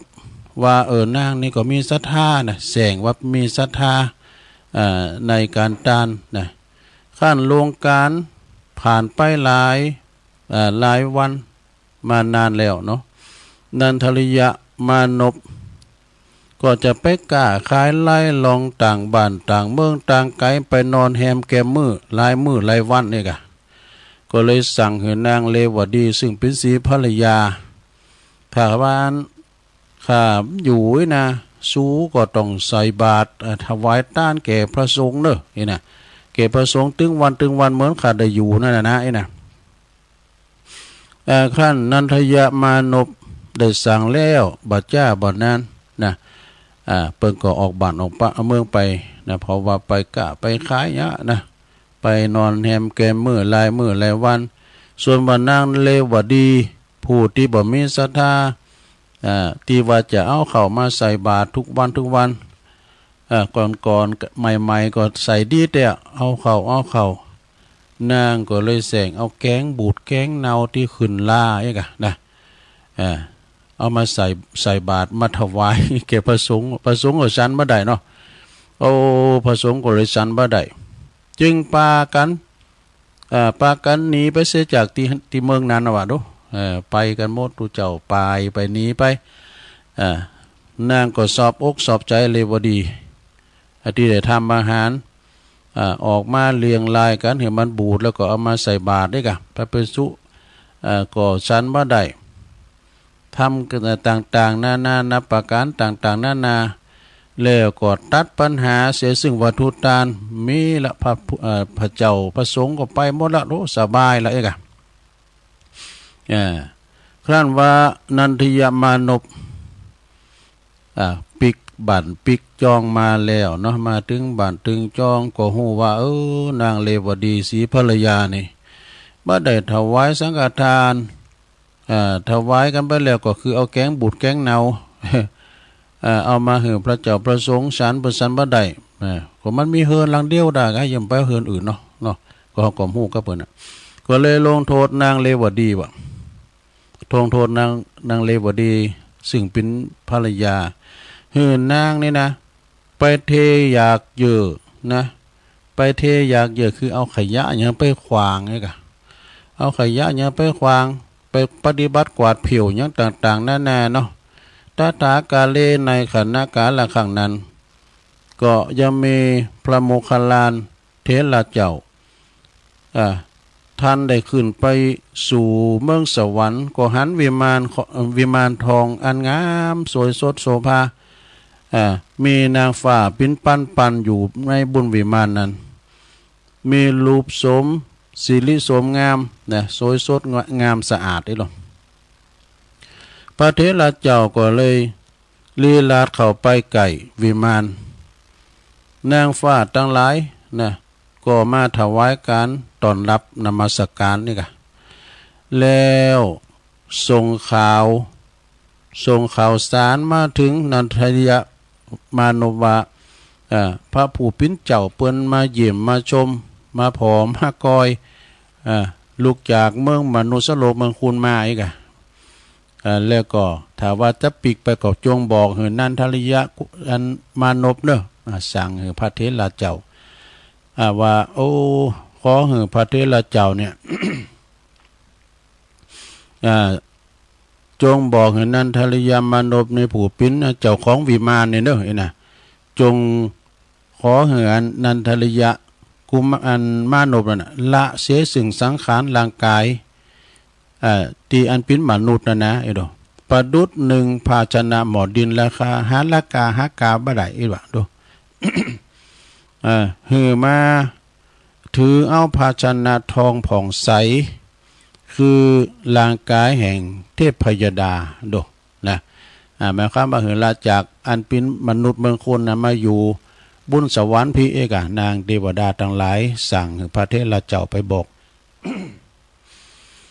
เมื่อนางฟ้าสั่งแล้วเนาะพระเถระเจ้าก็กลับมาเฝ้าพระพุทธศาสดา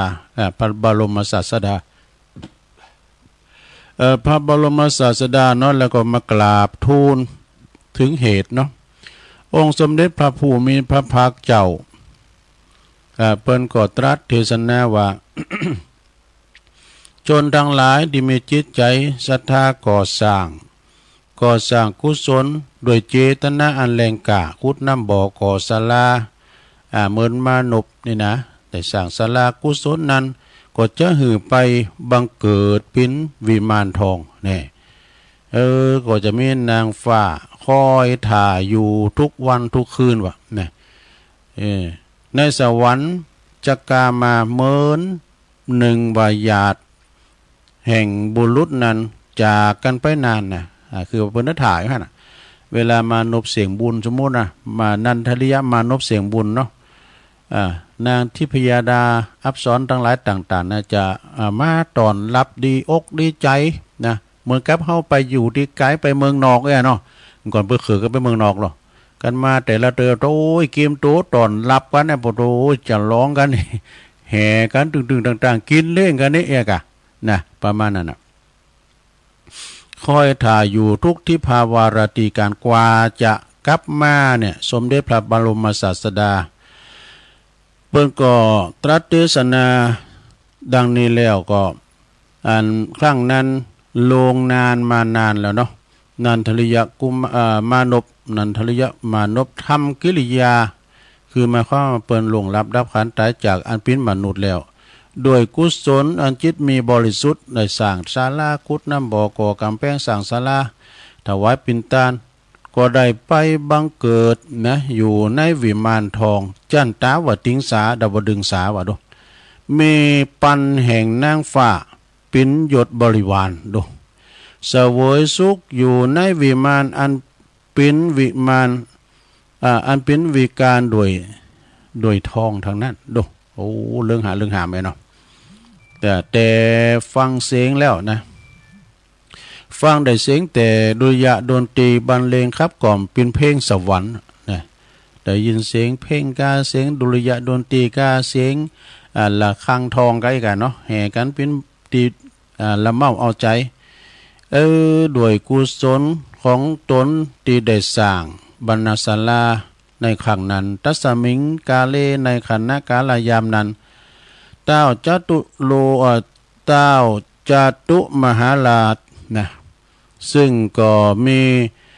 เทวบัญชาสั่งให้ยักษ์นี่ยักษ์สองตนนะไปจับเอาตัวนางเลวดีป้าขึ้นมาดูสวรรค์ดูวิมานของสามีดูนะมาพอสวรรค์วิมานทองของสามีเหรอไอ้นะแล้วก็ป้ากันเอาไปจอมในเมืองหมอนโฮกันด้วย เอาไปทุบหมอนโฮกันด้วยวะโดยโทษตีนางบ่มีศรัทธาเนาะกล่าวปริพาทแก่พระสงฆ์นี่ยักษ์สองตนรับเทวบัญชาแล้วก็รีบลงมาจับเอานางเลวดีนะชุดกระชากลากไปโดยกำลังนางเลวดีก็ร้องไห้พลางก็หันถามวิงวอนนะพลางก็วิงวอนยักษ์สองตนก็บ่มีใจอันผ่อนทุเลาเนอะนะด้วยโทษเล่ากับว่าโกรธกันมาหลายนานหลายปีไอ้นั่นนะตึงฟังยะไอ้น่ะโดยแรงอกุศลกรรมตีนางนี่นะทำไว้แล้วก็หือบรรดาลยักษ์สองตนนั้นปาเอานางนะขึ้นไปที่เมืองสวรรค์วิมานทองของสามีโอ้นางเลวดีในสัตตาหันใส่วิมานทองของสามีตู้ใจก็อยากจะขับไปอยู่วิมานทองแต่เด้อดอกวิงวอนอยากสองตนมาข้าพเจ้าขอไปอยู่ที่หันเตอดอกขอไปอยู่ขอความกรุณาของข้าพเจ้าไปอยู่ที่วิมานทองกำเตอน่ะอยากสองตนนั่นก็ปาบ่ได้อนุญาตเนาะเพราะว่าได้รับเทวบัญชามาเอาไปพอหือหันได้ว่าการทำคุณงามความดีนะใส่บาตรหยาดโปกำจังก้ายเนาะต้านบาทูต้านอย่างสิ่งที่มันเป็นปานิดแล้วก็ได้ขุดน้ำบ่อก่อศาลาสร้างกำแพงปิ่นต้านเนาะบาทูต้านหมู่นั้นก็จะมากับกายบันดาลให้อยู่บุญสวรรค์เมียกับมีนางฟ้านางอัปสรหอมล้อมเป็นบริวารเป็นปันนะนางก็ไปหันสวรรค์วิมานทองของสามีเนาะขอไปอยู่ยักษ์สองตนก็ถึงบ่เหยอยู่นะป้าเอ็มพ่อก็ยักษ์สองตนก็ปานนางไปทิ้งลงที่หมอนหก ได้เสวยทุกขเวทนาอันแรงกาดไฟก็เผากายเหือนใหม่แดงเหมือนกับเล็กมกมันไปแดงยังไงเหมือนกับเล็กซุกเนี่ยแล้วก็เสวยทุกขเวทนามาจานานโดยอกุศลบันดาลเหตุในครั้งนี้ว่ามาในอามิสตานยุติลงเพียงแต่อีจบไปได้อีกซะละอันนี้เป็นชาดกเนอ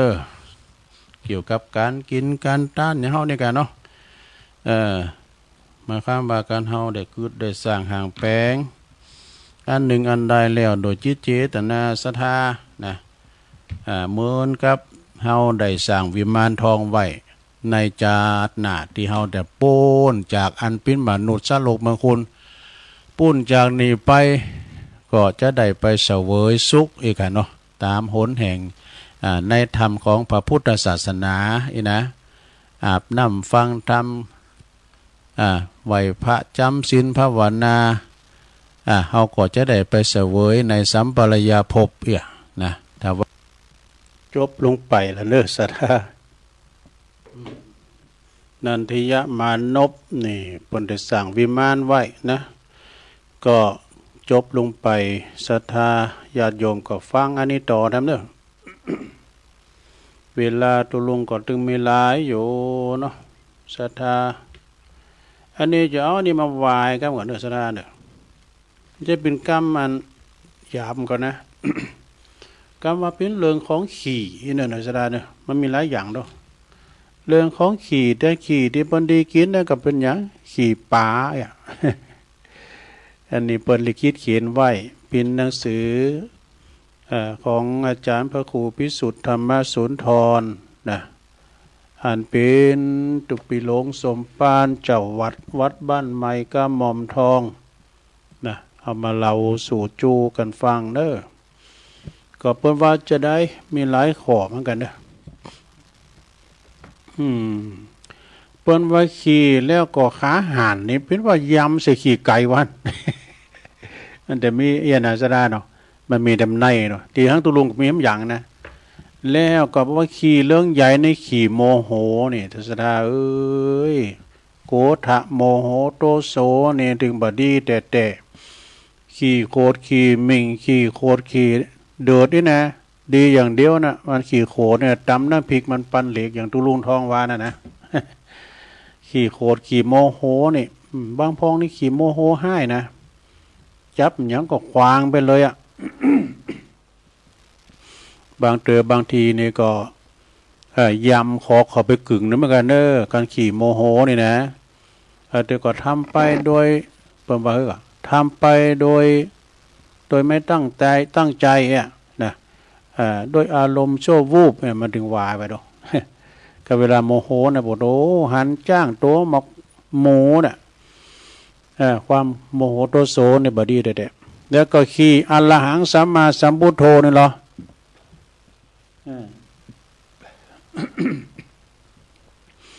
เปิ้นว่าขี่อรหังสัมมาสัมพุทโธนี่เป็นว่าขี่พึ่งขี่ตีนว่ะแต่กันเนาะ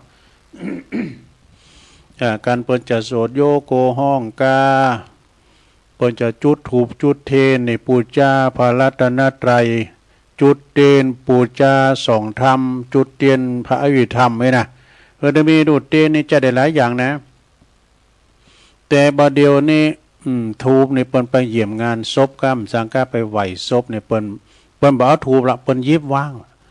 เปิ้นยิบอย่างวางยิบไม่จันยิบแล้ววางยิบแล้วก็มาไหวกันนะภาธนากายกรรมวจีกรรมมโนกรรมบางทีข้าพเจ้าได้ลงล้ำกรรมเกินทันโดยกายวาจาใจก็ขออโหสิกรรมเด้อนะ แล้วก็บางทีในต่อไปก็ได้เวลาเน้อขอเล่นเชิญท่านนายกกาท่านกำนันกาปอหลวงกาปู่จุยกายน่ะท่านสจมากดสวิตช์ไฟกดสวิตช์ไฟก็หมายความว่าจุดเด่นบูชาพระรัตนตรัยกดสวิตช์ไฟเพิ่นมีหันกรรมนะลุงก็ลืมไปแล้วกดสวิตช์ไฟพระรัตนตรัย ก็จะฮือนะเพิ่นนึงจางวานี่ได้เนี่ยขี่พึ่งขี่ตีนเนี่ยขี่เพิ่นไหวนะขี่ที่อรหังสัมมาสัมพุทโธเนี่ยแปลว่าขี่พึ่งขี่ตีนนี่บ่จะได้ขายอยู่นะใช่ไหมนะเวลาว่ามันใหม่บ่เสียงกาหรือว่ามันเขาเคาะขี่ตีนเอาไปใส่ไว้ในถังเหลืองอาทิโป่เหลืองอ่ะเพิ่นจะมีคนมาซื้อหรอกเพิ่นจะไปหล่อล้อมน้ำไหมนะใช่ไหมเนี่ยขี่ตีนนี่นะต่อไปขี่ตีเปิ้นขยันหมั่นเป็นเนี่ยก็ปุรขี่เงินขี่คำแบบว่านะขยันหมั่นเป็นเนี่ยนะสะขี่มันคักเนาะมันคักมันขยันหมั่นเป็นเนี่ยนะสะอันขี่ข้าเนี่ยไม่ได้ยังเนาะอันนี้ขี่เงินขี่คำไปแต่มันหานะมันฮับจ่างก้ำสังกามันหาเงินมันกล้ามันขายไอ้นั่นเนาะก็ได้เงินได้คำมาเนาะ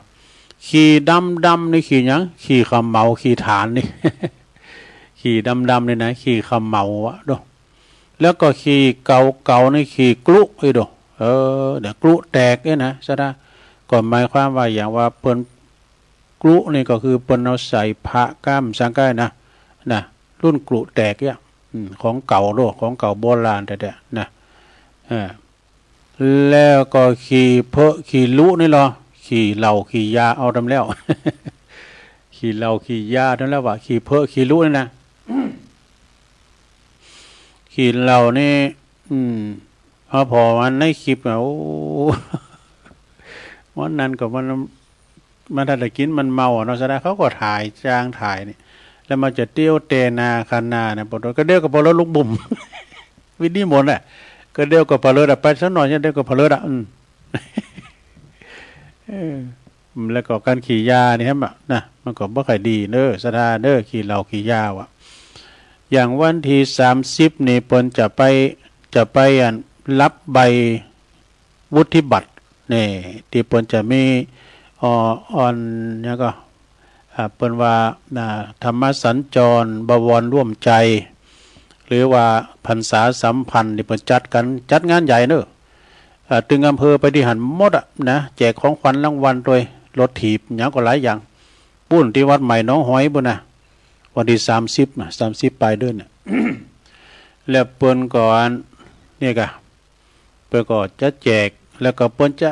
แจกวุฒิบัตรด้วยเด้อไผดีเป็นอุบาสกอุบาสิกาดีเด่นนี่แล้วก็ไผดีลดเหล้าตึงวันที่เขาว่าซ้ายนะครบ3เดือนนะก็จะได้รับรางวัลอยู่เด้อต่อไปเปิ้นว่าขี่สวนเสเฮหาในขี่โมขี่ลมเนาะแน่ขี่โมขี่ลมขี่ภัยสังคมนี่มันได้เด้อขี่ภัยสังคมในขี่ลักขี่ขโมยโธ่อันนี้ก็จะปิ้นเลิงใหญ่ ขี่ลักขี่ขโมยบัดเดี๋ยวนี้หันได้ง่ายได้ที่ไหนก็ตามบ้านจองหอเฮิรนบางทีในร้านค้าร้านขายนะเปิ้นมีกล่องวงจรปิดหมดอ่ะเปิ้นหลักกันอย่างใดก็แม้แต่ว่ารถที่มันเผลอกันเนี่ยตามตารางตามน้ำตาหุ่นตั้งก็มีเด้อกล่องวงจรปิดนี่นะแต่หมู่ที่ขับรถเปิ้นก็โหเนี่ยมาถึงที่หันนี่เขาไม่ยำโวยเฮ้ยเปิ้นมีกล่องจับความเร็ว ทีมที่ก็ไปโดนปั๊บก็ปุ่นเอาไปเนี่ยกำ300 500เนี่ยเนาะนี่ศรัทธาญาติโยมเนาะขี่ลักขี่ยานี่บาดีแต่ขี่ขโมยนี่ ขี่ลักขี่ขโมยต่อไปขี่กอบโก้ยเหรอขี่กอบโก้ยนี่แปลว่าขี่โลภขี่อำนี่ขี่โลภขี่อำนี่มันกอบโก้ยดูศรัทธาญาติโยมเนาะโอ้มันน่ะเป็นโหงบ้านเมืองบ่เดียวได้ศรัทธามันเฮนกันจ้ะเปิ้นปาดโถงกันเผาบ้านเผาเมืองกันน่ะบุดเมืองหนึ่งนั่นซะนะ ขอจะไปเกิดบ้านเฮาเมืองเฮาเด้อเมืองนอกพุ่นเปิ้นเกิดกันขึ้นนะป่นสะดมก็เผารถเป็นการดีเสียได้เนาะเผาบ้านเผาเมืองส่วนราชการก็โอ้เป็นตั้งที่บดีต่อไปขี่บอยากกระทำก็คือขี่ข้านขี่ข้านนี่อยู่ก็ไผดื่มได้เนาะ คำว่าขี่ข้านนี่นะอยู่ที่ไหนก็ไผก็ถึงบ้าได้กินแล้วก็นอนผีปันป้อนหรือวันเจ็ดเตอ มันดื่มยาการยางานไอ้นายมอนก้านนี่ ไอ้นายนอนรับลูกเดียวลูกมาก็กินได้กินแล้วก็นอนนี่นะแต่บางที่นี่ก็อันเนี่ยละอ่อนประเดี๋ยวนี้ไปทั้งอย่างนี่เข้าบ่กินนะสถานมันติดเกมว่ะโอ้เพื่อว่าดอกพอหมดเนี่ยนะห้องมากินข้าวก็บ่กินเนี่ยมันติดเกมนะแล้วก็ขี่ข้านนี่ก็ถึงบ่ดีนะมันเจ้าอยู่ก็บ่เอ้ยปล่อยมันลาน้ำหน่อยเนี่ยมันสืบตัวมันลาไปให้แล้วก้านะควายไปแล้วก้าเนี่ยโอ้มันเลงไปแล้วบ่อยนะโอ้มันคำบ่นั้นได้อย่างสักอย่างไอ้ขี่ข้านไอ้นายมอนก้านเนาะขี่เงินแสนเงินล้านเหรอปวดโธขี่เงินแสนเงินล้านในขี่หยังไม่ลงบ่หัวขี่ดอกขี่ดอกเงินเนี่ยครับไปยืมเพิ่นน่ะซะนะกันไปยืมเพิ่นน่ะ ขี่ดอกนี่ฝนตกมันก็ออกแดดออกมันก็ออกมันออกทีเดียวนะ ยิงมืนไปเฮานานสายก็สมาคืนทีเดียวนะขี่ดอกนี่นะขี่ดอกเงินนี่สทาขี่ตีกึดขี่กึดอันยังบ่ออกแล้วก็คือขี่หลงขี่ลืมแต่มาเขาก็ตุลุงนี่เลยมันก็ขี่หลงขี่ลืมเหมือนกันนะสะเดิมเจ้าเนี่ยไปในศาลาเนาะโอ้ก็มาลืมแว่นตาไว้ให้ที่ไหนวะเนาะไปถามตัวน้อยเขาตุลุงลืมไปพวกก้าเตียนโบสถวัดฝรั่งก็โอ้บ่ลืมนายนะไปเสาะไหนก็ปะไปพอห้องชั้นก็ปะไปพอห้องโคก็ปะไปพอปิกไปพอศาลาก็ปะก็เดี๋ยวตัวน้อยนะมาเหอะพี่ว่าเอาไว้ให้ดิดตังว่าเนี่ยสัญญาไม่แน่นอนขี้ลืมนะ ขี้ลืมไม่นะเนาะสดาเนาะแต่แกไปยืมสตั้งพระเนี่ยลืมเนอะแต่สายอยู่อะ ขี่ลุงขี่ลืมนี่สัญญามันเป็นที่ไม่แน่นอนขี่ลืมเนี่ยมันเป็นกูกันเรื่องอัลไซเมอร์เนาะสดาอัลไซเมอร์เนี่ยแปลว่ากินยาแล้วก็ว่าไม่ได้กินข้าวแล้วก็ว่าย้ำได้กินนี่นะอนาคตตามหลังพี่นั่นกล้าตุลุงนี่ขี่คนปล่อยปลื้มขี่คนไม่ปลื้มก็คือขี้คุกขี้ตารางอันนี้เป็นอย่างเนาะจบลงไปเนาะสดาอเนมกรรมเนี่ยเตือนใจ เตือนใจพระสงฆ์หลงลืมตัวนี่อันนี้นะเพื่อว่าจะได้ พระพุทธองค์ท่านทรงบัญญัติพระธรรมวินัยให้พระสงฆ์อยู่ในกรอบก็จงทำตัวให้อยู่ในกรอบท่านทรงบัญญัติบทสวดพระพุทธมนต์ให้พระสงฆ์ใจทำมาหากิน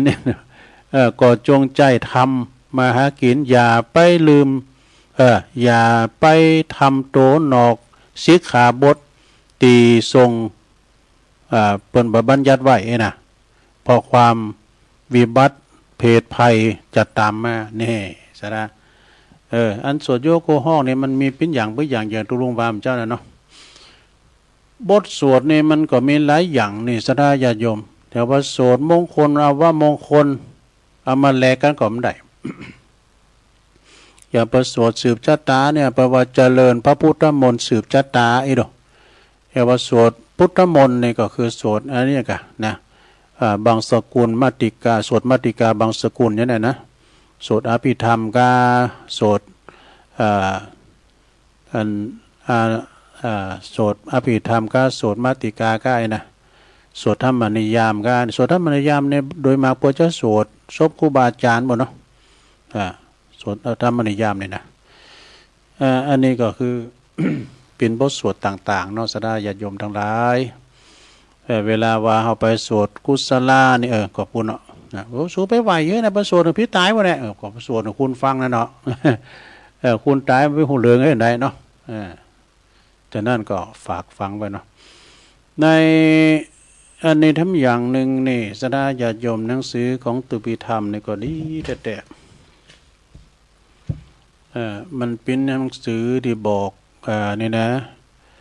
อันนี้ก็เปิ้นบอกว่าเหตุที่คนไม่อยากมาประชุมนี่นี่เขาถามกันเด้อเหตุที่คนไม่อยากมาประชุมพร้อมอย่างเบิร์นนายพูนนำว่าจำเจซ้ำซากว่าดูรู้การปากบ่มีเหตุผลบ่สนฟังคำคุณคิดอื่นเนี่ยบ่สนฟังคำคนความคิดคนอื่นเนี่ยแล้วก็บ่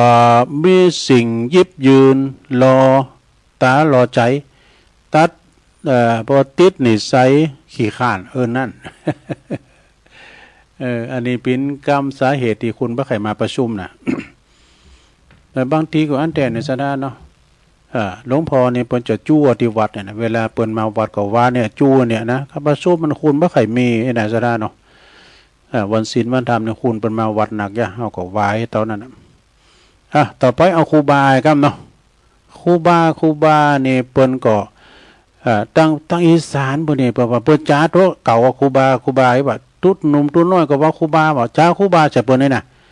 เป็นว่าเปิ้นถึงอู่อันเนาะอย่างตั้งเฮาเนี่ยว่าตุปีอะค่ะ แต่ทางอีสานบอกว่าครูบาก็ไม่อยากจะทำอย่างนั้นแหละนะแต่ครูบาก็มีความจำเป็นต้องใช้จ่ายอันนี้ครูบาตั้งเฮานี่ต้องอายุตั้งแต่40 50 60ไปก่อนเนาะเท่าแก่เลมอนเมื่อก่อนดูครูบาเพราะว่าหาง่ายครูบาหาง่ายเห็นนะเปิ้นหาง่ายครูบาเวทมนต์คาถานี่แล้วก็หายากหนักหนาครูบาศีลธรรมกรรมฐานแต่กันเนาะแล้วก็ปิ้นตีต้องการบ่ปิ้นตีต้องการก็ครูบาโลภตัณหาว่ะอันนี้ก็เป็นหนังสือธรรมะของอาจารย์ท่านพระครูพิสุทธิ์ธรรมสุนทรหรือว่าข้อคิดคำคมคารมตุลุงธรรมนะก็เอามาข่าเวลาได้จะดีเนาะสดาญาโยมทั้งหลาย ก็ในวันพุกนี้ก็ตอนเจ้าก็ตุลุงก็ยังมาอยู่เนาะสดาญาโยมทั้งหลายพุกนี้เป็นวันการที่3ก็มาปะกันอยู่แล้วก็จะมาเทศน์นำเทศน์ธรรมสถาได้ฟังกันเนาะเอาแล้วเนาะตอนนี้ตุลุงก็คงจะได้เวลาออกก่อนเวลาสักหน่อยเนอะส่งงานให้น้องเจเนอะตัดสัญญาณไปที่เจตุลุงก็จะมี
ชีวิตมนุษย์